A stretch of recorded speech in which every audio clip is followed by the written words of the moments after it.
출애굽기 20장 4절부터 6절 한 절씩 교독합니다. 너를 위하여 새긴 우상을 만들지 말고 또 위로 하늘에 있는 것이나 아래로 땅에 있는 것이나 땅 아래 물속에 있는 것에 어떤 형상도 만들지 말며 그것들에게 절하지 말며 그것들을 섬기지 말라. 나 내 하나님 여호와는 질투하는 하나님인즉 나를 명하는 자의 죄를 갚되 아버지로부터 아들에게로 3세대까지 이르게 하노라. 같이 나를 사랑하고 내 계명을 지키는 자에게는 천대까지 은혜를 베푸느니라. 아멘. 오늘은 십계명의 제1계명이었던 너는 나 외에는 다른 신들을 내게 있게 말지니라 섬기지 말라라는 말씀에 이어서 제2계명인 너를 위하여 새긴 우상을 만들지 말라라는 말씀을 살펴보려고 합니다. 두 계명 모두 우상 숭배와 관련된 계명이지만 그럼에도 서로 다른 강조점이 있습니다. 먼저 제1계명은 하나님 외에 다른 신을 섬기지 말라라고 하는 예배의 대상에 관한 계명입니다. 즉 너는 누구를 섬길 것인가? 하나님을 섬길 것인가? 우상을 섬길 것인가? 하는 문제였습니다. 제2계명은 예배의 방법에 관한 계명입니다. 하나님을 예배할 때 하나님을 의미하거나 상징하는 어떤 조형물을 만들어서 예배하는 것을 하지 말라라는 계명인 것이죠. 출애굽기 32장 말씀 봅니다. 1절부터 6절. 백성이 모세가 산에서 내려옴이 더딤을 보고 모여 백성이 아론에게 이르러 말하되 일어나라 우리를 위하여 우리를 인도할 신을 만들라. 이 모세 곧 우리를 애굽 땅에서 인도하여 낸 사람은 어찌 되었는지 알지 못함이니라.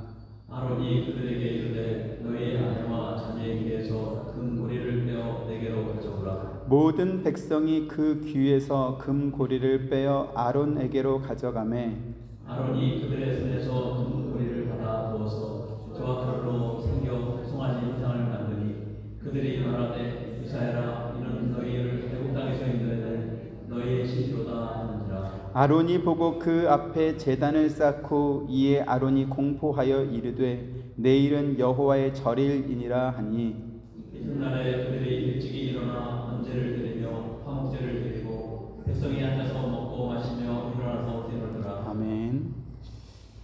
모세가 시내산에 올라간 지 한 달이 지나도록 내려오지 않자 이스라엘 백성들은 모세가 혹시 죽었나? 왜 오지 않나? 이러한 불안한 마음에 금송아지를 만들어서 섬겼습니다.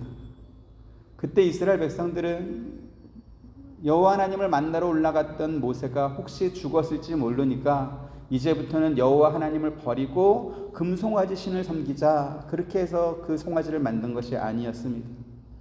우리를 애굽에서 인도하여 낸 여호와 하나님, 그분이 바로 이 금송아지다라고 하고 그것을 섬겼던 것이죠. 그래서 이것은 제1계명을 범했다기보다는 제2계명을 범한 것입니다. 이와 같은 예는 북이스라엘의 예후왕 시절에서 있었던 사건에서 더욱 분명하게 나타납니다. 하나님께서는 우상 숭배의 극치를 달렸던 아합 왕을 심판하시고 북이스라엘의 새로운 왕으로 예후를 세우겠다라고 말씀하면서 예후에게 아합 왕의 집을 치라, 멸하라 이렇게 명령하셨습니다. 열왕기하 9장 6절부터 9절. 예후가 일어나 집으로 들어가니 청년이 그의 머리에 기름을 부으며 그에게 이르되 이스라엘 하나님 여호와의 말씀이 내가 네게 기름을 부어 여호와의 백성 곧 이스라엘의 왕으로 삼노니 너는 내 주 아합의 집을 치라. 내가 나의 종 곧 선지자들의 기와 여호와의 종들의 기를 이세벨에게 갚아주리라. 아합의 온 집이 멸망하리니 이스라엘 중에 매인자나 노인자나 아합에게 속한 모든 남자는 내가 다 멸절하되 아합의 집을 느바세 아들 여로보암의 집과 함께 하며 또 아이의 아들 아하사의 집과 함께 할지라. 네. 여호와 하나님의 뜻을 받들어서 아합 왕가를 무너뜨리고 새로운 왕이 된 예후는 이스라엘에서 활동하는 바알의 선자들을 모두 불러 모아서 일거에 그들을 다 제거했습니다. 계속해서 열왕기하 10장 21절 또 25절부터 27절. 예후가 온 이스라엘의 사람을 두루 보냈더니 바알을 섬기는 모든 사람이 하나도 빠진 자가 없이 다 이르렀고, 무리가 바알의 신당에 들어가매 바알의 신당 이쪽부터 저쪽까지 가득하였더라. 번제 드리기를 바라매 예후가 호위병과 지휘관들에게 이르되 들어가서 한 사람도 나가지 못하게 하고 죽이라 하매 호위병과 지휘관들이 칼로 그들을 죽여 밖에 던지고 바알의 신당 있는 성으로 가서 바알의 신당에서 목상들을 가져다가 불사르고 바알의 목상을 갈며 바알의 신당을 걸어서 변소를 만들었더니 오늘까지 이르니라. 네, 바알의 모든 제사장들을 다 죽이고 그 신당은 화장실로 만들어 버린 이 일로 인해서 하나님께서는 예후를 칭찬하면서 앞으로 4대에 이르도록 너희 가문이 왕을 지내리라 이렇게 말씀했습니다. 열왕기하 10장 30절 같이 봅니다. 시작. 여호와께서 예후에게 이르시되 네가 나 보기에 정직한 일을 행하되 잘 행하여 내 마음에 있는 대로 아합 집에 다 행하였은즉 내 자손이 이스라엘 왕위를 이어 4대를 지내리라 하시니라. 네. 그런데요, 예후는 북이스라엘의 초대 왕이었던 여로보암이 베델과 단에 산당을 만들고 거기에다가 금송아지 우상을 만들어서 북이스라엘 백성들이 섬기게 했던 그것은 제거하지 않았습니다. 하나님 외에 다른 신을 섬기는 우상의 선자들은 모두 죽였지만 금송아지 형상을 만들어 놓고 그것이 여호와 하나님이다 라고 섬기게 한 제2계명은 그대로 계속 범했던 것입니다. 자, 그럼 어떻습니까? 예후 왕이 비록 2계명을 범하긴 했지만 어쨌든 제1계명은 잘 지켰으니까 아합보다는 나은 것입니까? 그렇지 않았다라는 것이지. 우리 생각에는 예후 왕이 아합보다는 좀 더 나아 보이긴 하지만 하나님 보시기에는 똑같았습니다. 제2계명을 어긴 것은 제1계명을 어긴 것과 같습니다. 하나님을 형상을 새겨서 섬기는 것은 결국 참 하나님을 버리고 거짓 하나님을 섬기는 것과 같기 때문에 그렇습니다. 그들이 섬긴다는 신은 여호와 하나님이었지만 실제로는 그들이 상상해서 만들어낸 그러한 하나님이기 때문에 결국 다른 신을 섬기는 것과 의미가 같아지는 것입니다. 이처럼 제1계명과 제2계명은 마치 동전의 양면과 같이 한 몸으로 연결되어 있습니다. 자, 그러면 왜 예후 왕은 베델과 단에 만들어 놓은 산당을 제거하지 않고 계속해서 금송아지 우상을 여호와 하나님이다 그러면서 섬기게 했을까요? 그것은 형상을 만들어서 신을 섬기는 것이 인간의 이성과 감성에 너무나 잘 맞기 때문에 그렇습니다.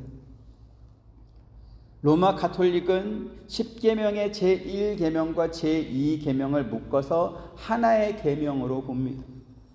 새긴 우상이나 형상을 만들어서 섬기지 말라라고 하신 이 계명을 제1계명의 반복이다 이렇게 보고 10계명에서 빼버린 것입니다.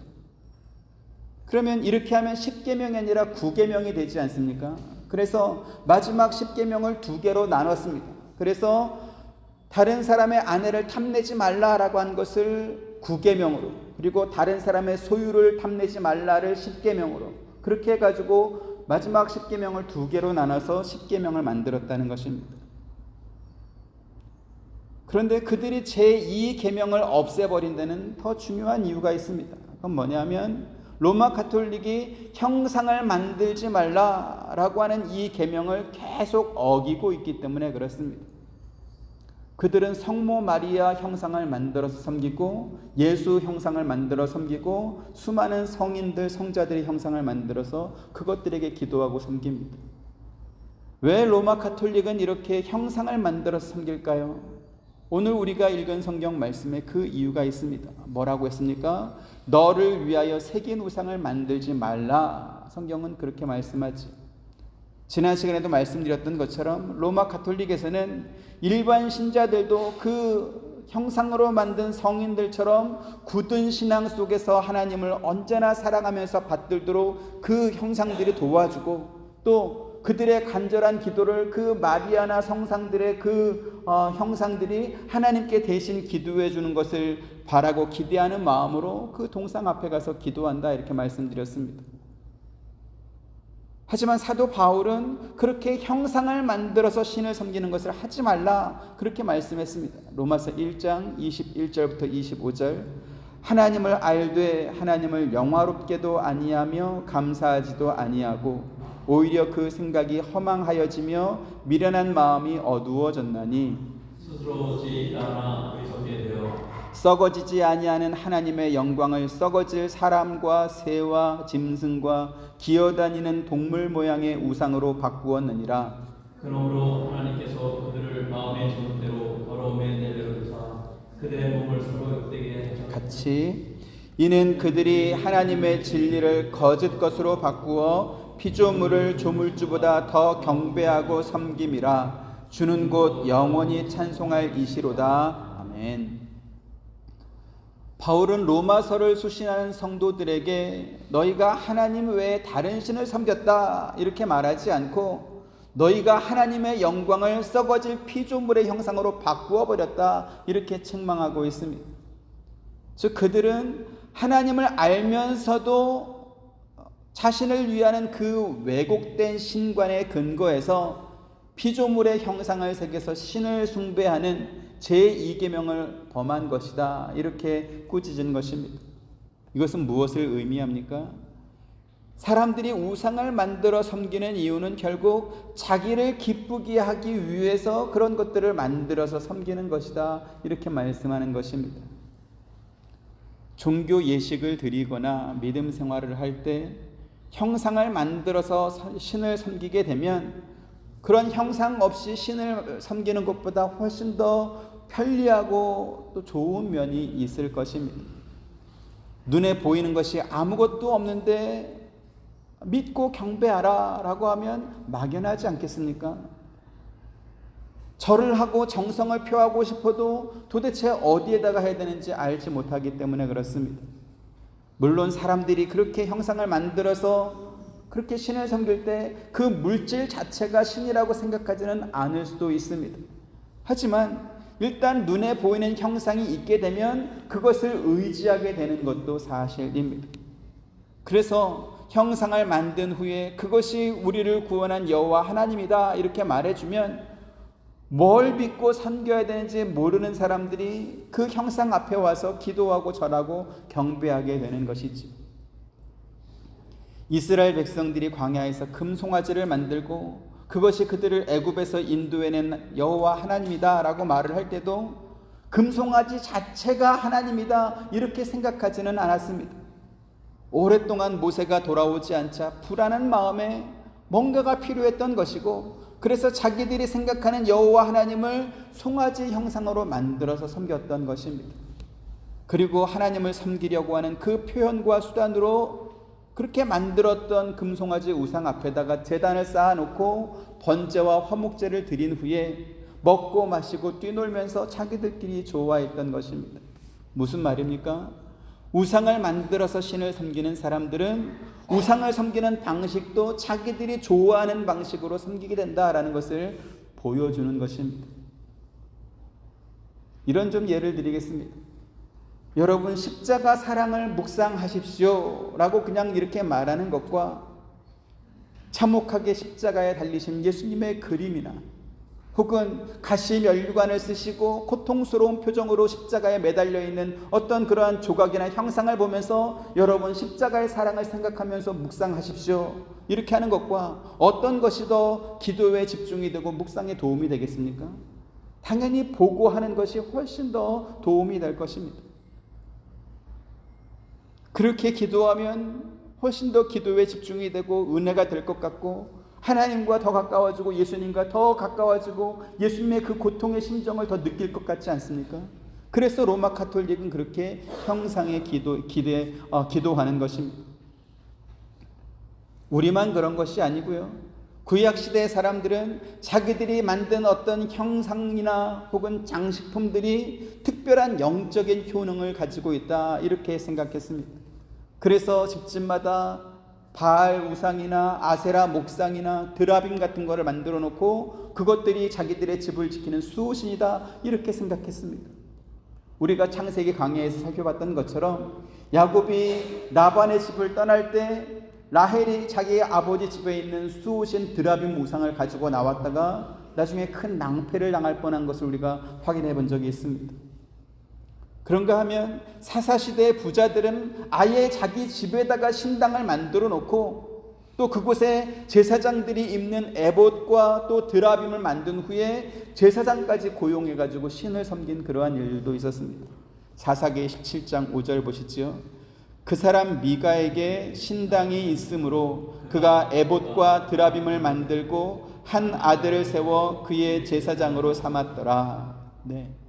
미가라고 하는 사람은 에브라임 지파 사람이고 아마도 돈이 많은 부자였던 것으로 보입니다.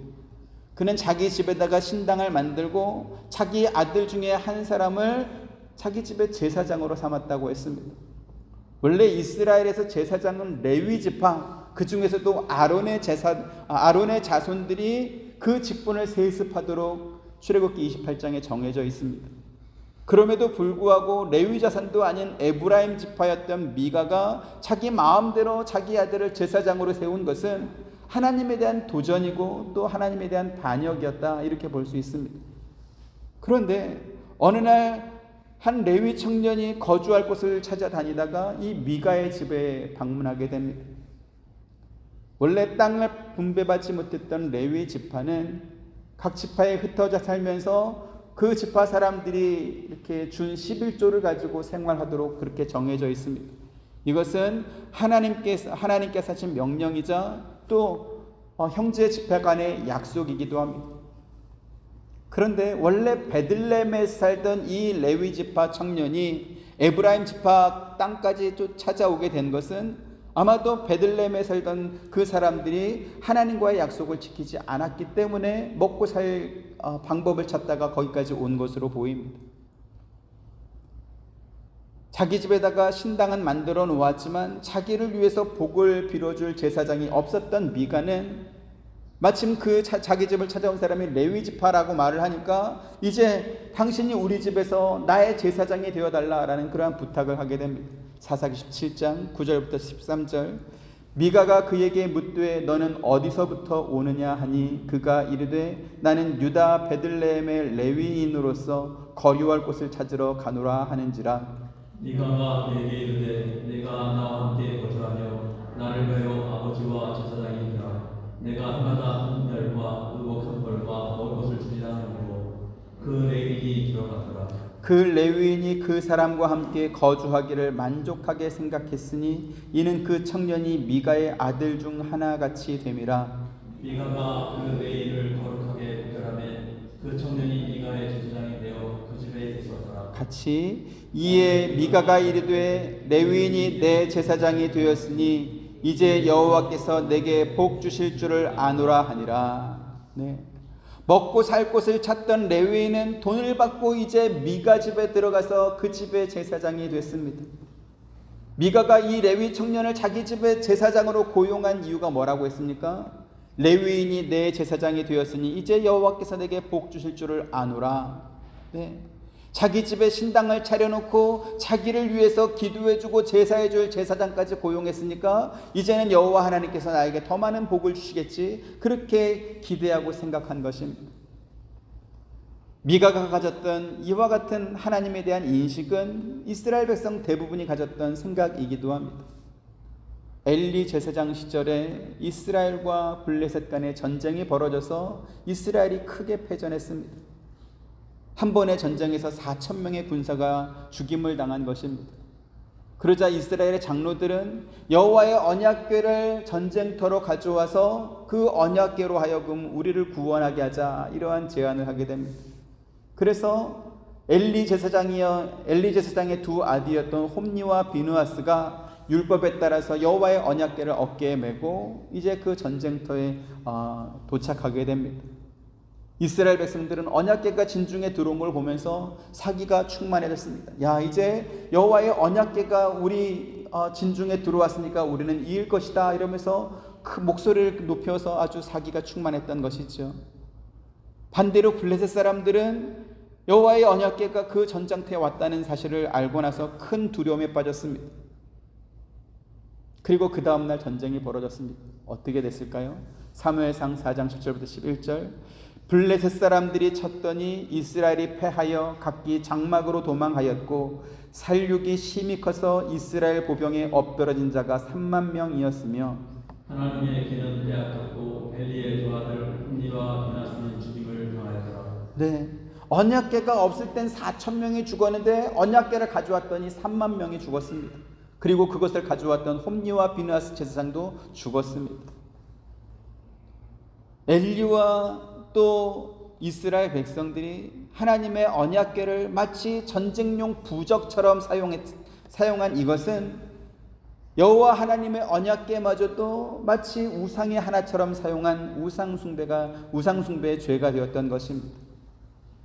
그러면 왜 하나님께서는 어떤 모양이나 형상으로도 만들어 섬기지 말라 이렇게 말씀했을까요? 하나님은 영이시기 때문에 물질로 표현될 수도 없을 뿐만 아니라 하나님의 영광을 썩어져 없어질 물질로 표현하는 것 자체가 하나님을 모독하는 신성모독이 되기 때문에 그렇습니다. 앞서 말씀드린 것처럼 형상을 만들어서 하나님을 섬기게 하면 종교심을 불러일으키는 면이나 혹은 신앙심을 더하게 하는 면에서 더 좋을 것처럼 보입니다. 하지만 하나님께서는 그런 방법을 사용하지 않고 오직 성경 말씀과 복음 전하는 자의 설교를 통해서 하나님을 만나게 하시고 또 그분의 뜻을 깨닫도록 하셨습니다. 요한복음 16장 13절 같이 봅니다. 시작. 그러나 진리의 성령이 오시면 그가 너희를 모든 진리 가운데로 인도하시리니 그가 스스로 말하지 않고 오직 들은 것을 말하며 장래 일을 너희에게 알리시리라. 진리의 성령께서 오시면 그분께서 우리를 진리 곧 말씀으로 인도하신다라고 했습니다. 왜 그렇습니까? 하나님께서 당신 자신을 말씀으로만 계시하기 때문에 그렇습니다. 하이델베르크 요리문답에 보면 우상숭배에 대해서 두 가지가 있다라고 말합니다. 첫째는 하나님이 계셔야 할 자리에 다른 신 우상을 올려서 섬기는 것이고, 둘째는 하나님과 또 다른 우상을 하나님과 똑같은 자리에 올려놓고 섬기는 것이 우상숭배다 이렇게 말합니다. 하나님께서 자신을 성경을 통해서 나타나시고 또 진리의 성령께서 그 성경에 계시는 하나님을 깨닫도록 알려준다고 했으니까 우리는 그렇게 믿고 또 그렇게 하나님을 알면 됩니다. 그렇게 믿으면 됩니다. 그런데 하나님께서 주신 방법은 제쳐두고 자기가 원하는 다른 방법으로 하나님을 알아보려고 한다면 그것은 우상을 만들어 섬기는 또 다른 방법에 불과하게 되는 것입니다.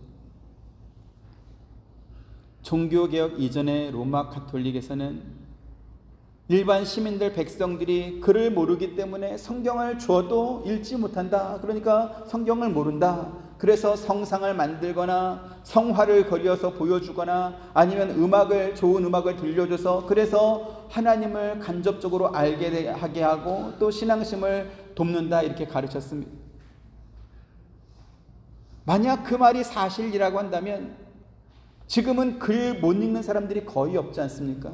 그러니까 이제는 성상이나 성화나 이런 것들이 다 필요 없잖아. 그래서 이제는 성경을 가르치는 것이 옳지 않겠습니까? 하지만 그들은 아직도 마리아 상과 성인들의 상을 교회에다가 놓고 그 앞에서 기도하고 있습니다. 기도할 때도 성모 마리아와 성인들의 이름을 부르면서 그들에게 도움을 구하고 있습니다.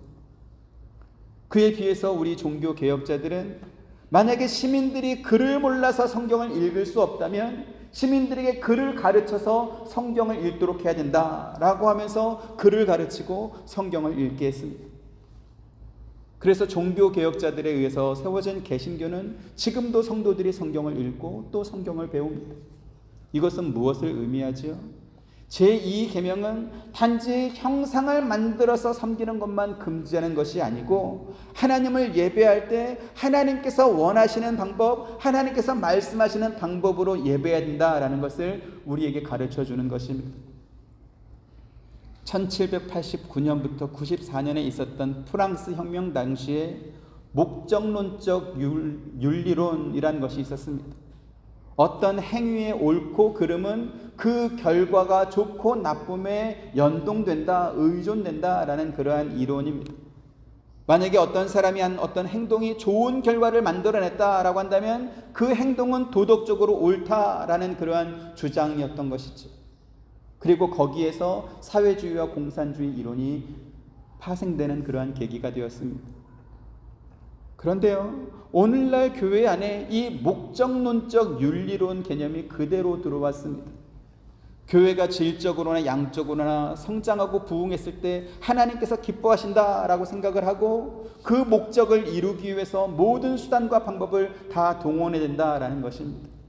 그래서 교회 부흥론자, 교회 성장을 연구하는 사람들은 교회를 부흥시키고 성장시키기 위해서는 회중들을 열심히 연구해야 된다, 그렇게 주장합니다.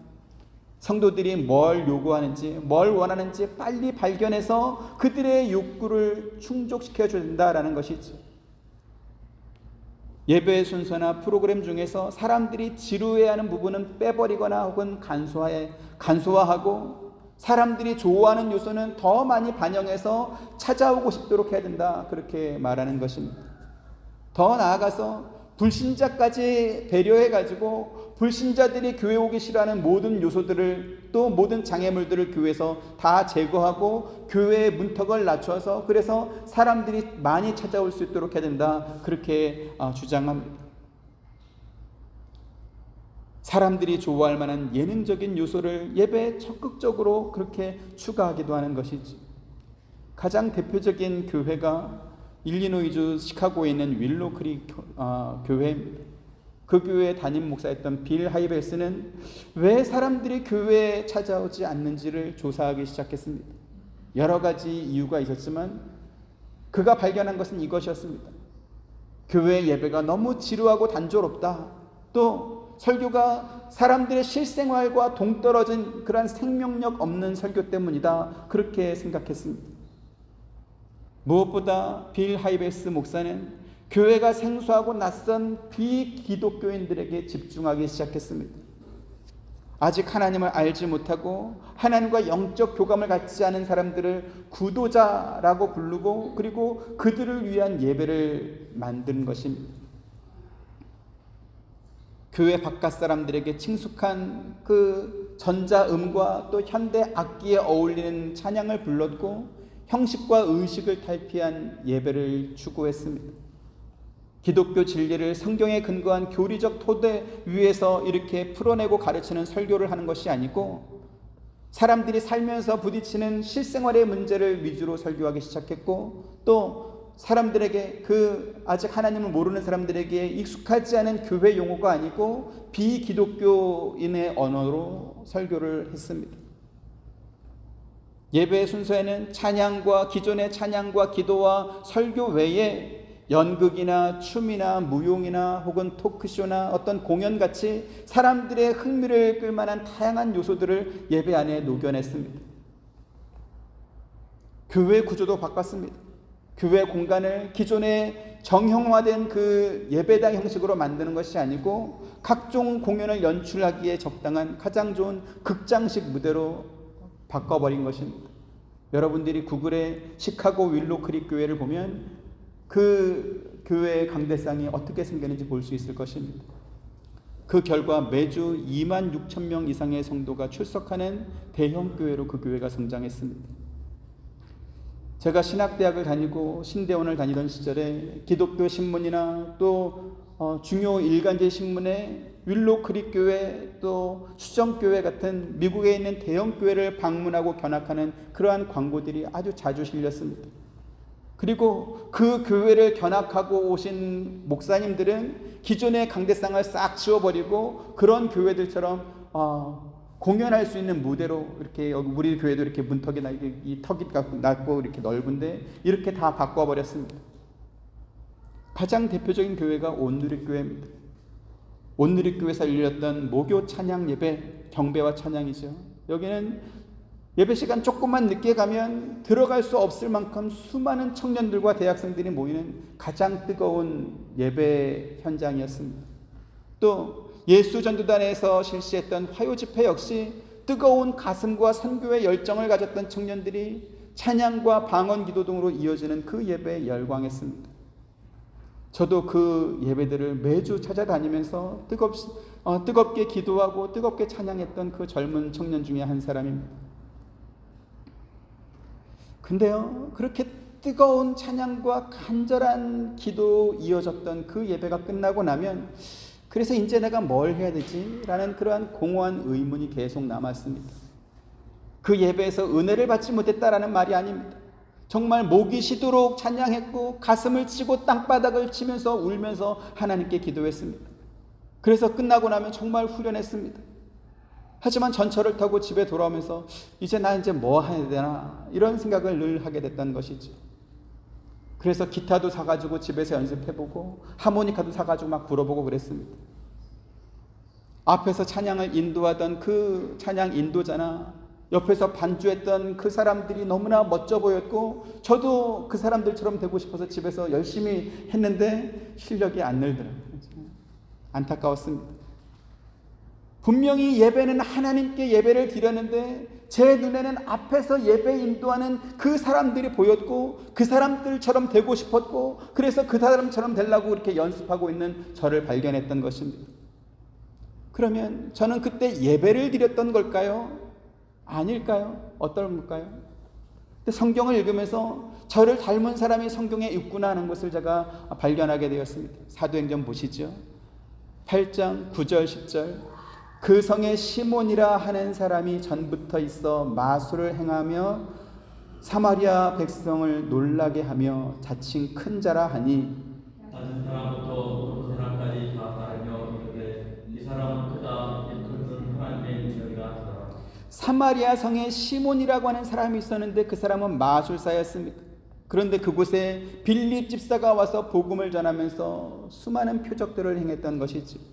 6절 7절 무리가 빌립의 말도 듣고 행하는 표적도 보고 한 마음으로 그가 하는 말을 따르더라. 많은 사람에게 붙었던 더러운 귀신들이 크게 소리를 지르며 나가고 또 많은 중풍자와 못 걷는 사람들이 나오니 네, 마술사 시몬은 사람들의 눈을 속이는 그 마술 기술로 사람들을 놀래켰는데 그런데 빌립은 귀신을 쫓아내고 중풍병자와 못 걷는 사람들을 고쳐주는 그러한 기적을 행한 것입니다. 빌립에게서 나타나는 이러한 표적들은 시몬이 도무지 따라할 수 없는 것이었습니다. 그런데 얼마 후에 그곳에 빌립보다 더 큰 능력을 가진 사람들이 찾아왔습니다. 예루살렘에 있는 사도들이 사마리아 성 사람들이 복음을 들었다는 소식을 듣고 베드로와 요한을 그곳에 보낸 것입니다. 시몬이 빌립을 따라하면서 늘 봤기 때문에 어떤 일이 벌어지는지 보고 알았지 않겠습니까? 근데 베드로와 요한은 빌립 정도가 아니고 그들이 안수하고 기도하면 기도받은 사람들이 성령 받는 그러한 일들을 보게 된 것입니다. 시몬은 옳았구나 생각이 들었습니다. 그래서 사도들에게 돈을 주면서 자기도 그런 능력을 갖게 해달라고 부탁합니다. 18절 19절 시몬이 사도들의 안수로 성령 받는 것을 보고 돈을 들여 이르되 이 권능을 내게도 주어 누구든지 내가 안수하는 사람은 성령을 받게 하여 주소서 하니 빌립 집사와 사도들이 사마리아 성에 와서 한 일이 무엇이었습니까? 예수 그리스도의 복음을 전하고 하나님의 말씀을 전하는 것이었습니다. 하지만 마술사 시몬은 그렇게 열심히 빌립과 사도들을 쫓아다니면서 예수 그리스도의 복음과 하나님의 말씀을 들은 것이 아니고 그들이 하는 표적, 병자가 고쳐지고 귀신이 쫓겨나는 그러한 것들을 본 것입니다. 그래서 자기도 성령만 받으면 그런 일을 행할 수 있겠구나 이렇게 생각한 것이죠. 자기도 병 고쳐주고 귀신 쫓아내면서 사람들에게 인기를 더 많이 끌고 또 그러면 돈도 더 많이 벌 것이다 이렇게 생각했던 것입니다. 하지만 마술사 시몬은 그 뜻을 이루지 못했습니다. 오히려 베드로에게 큰 책망을 받습니다. 20절 21절 베드로가 이르되 네가 하나님의 선물을 돈 주고 살 줄로 생각하였으니 내 은과 네가 함께 망할지어다. 하나님 앞에서 내 마음이 다르지 못하니 이도에는 내가 관계도 없고 분깃될 것도 없느니라. 네, 은혜로운 찬양과 뜨거운 기도가 있는 생동감 있는 예배를 드리는 것 참 좋습니다. 그런데 내가 은혜 받고 내 마음이 뜨거워졌다고 해서 하나님도 그 예배를 받으셨을까요?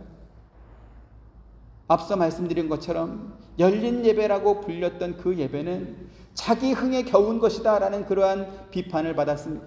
그리고 한때 그와 같은 예배를 드렸던 많은 교회들이 지금은 그렇게 또 드리지 않고 있습니다. 저 역시 예수전도단 화요집회와 온누리교회 목요 경배와 찬양을 열심히 쫓아다니면서 은혜를 구했지만, 그러나 그것이 참 은혜가 될 수 없다는 것을 알았습니다. 참 예배가 되지 못한다는 것을 알았습니다. 모세가 시내산에 올라갔을 때 이스라엘 백성들이 그 밑에서 금송아지 우상을 만들어 놓고 그것이 자기들을 애굽에서 인도해낸 여호와 하나님이다 라고 하면서 그 앞에서 춤추고 노래했습니다. 얼마나 좋았을까요? 그런데 하나님께서 그들의 예배를 받으셨습니까? 그렇지 않습니다. 인간이 기뻐하고 좋아한다고 해서 하나님도 같이 기뻐하고 좋아하는 것으로 생각하면 안 된다라는 것이죠. 오히려 인간이 좋아하는 그것은 하나님께서 원하시는 것과 반대일 때가 많습니다. 출애굽기 20장 22절부터 25절, 여호와께서 모세에게 이르시되 너는 이스라엘 자손에게 이같이 이르라. 내가 하늘로부터 너희에게 말하는 것을 너희 스스로 보았느니 너희는 나를 비교서 늘어나 너희를 위하여 신상을 만들지 말고 내게 토단을 쌓고 그 위에 내 양과 소로 내 번제와 화목제를 드리라. 내가 내 이름을 기념하게 하는 모든 곳에서 네게 임하여 복을 주리라. 내가 내게 돌로 제단을 쌓거든 다듬은 돌로 쌓지 말라. 내가 정으로 그것을 쪼면 부정하게 하리라. 네.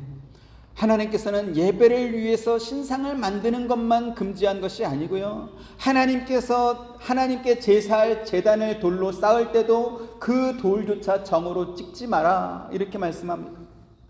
정으로 찢는다는 말은 인간이 돌을 조각하고 다듬는 것을 말을 합니다.